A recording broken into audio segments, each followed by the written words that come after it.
Discours de Bruno Gröning. Que représente pour vous la naissance du Christ?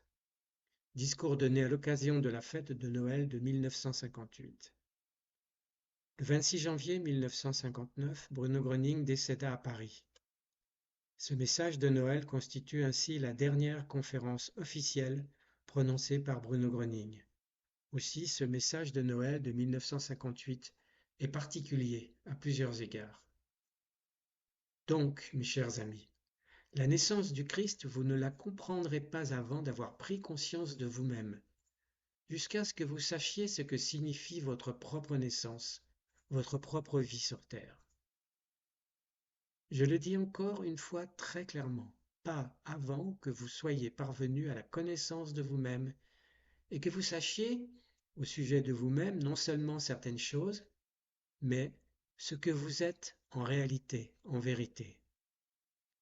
Alors, vous vous préparerez vous aussi, mes chers amis, de tout cœur à cette sainte fête, à l'arrivée du vrai Sauveur, de sorte que ce jour-là, vous serez digne de recevoir ce saint sacrement, tout le bien que Dieu a prévu pour vous.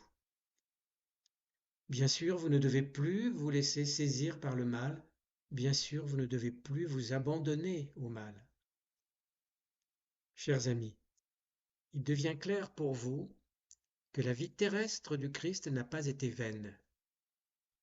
Car Dieu a prévu la vie du Christ parce que c'était la meilleure manière pour Dieu de nous conduire, c'est-à-dire de conduire les hommes, par le biais de l'enseignement du Christ, sur la voie que Dieu a déterminée pour toute l'humanité.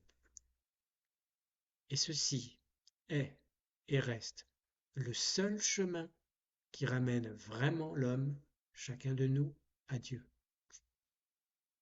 Mais mes chers amis, vous ne pouvez pas servir deux maîtres, pas d'un côté le mal et de l'autre Dieu. Et entre les deux, vous êtes un hypocrite, un menteur, un imposteur. Vous n'êtes même pas honnête envers vous-même. Tout ceci, mes chers amis, vous devez vous en séparer. Tout ceci, je le répète encore une fois, tout ce que vous avez découvert comme étant mauvais pour vous, vous devez l'écarter, le mettre totalement de côté. Vous devez tourner le dos au mal, vous devez suivre l'autre chemin. Et c'est pourquoi je vous appelle à la grande conversion. Suivez la voie que Dieu a déterminée pour nous tous à travers le Christ. Fin de l'extrait numéro 1.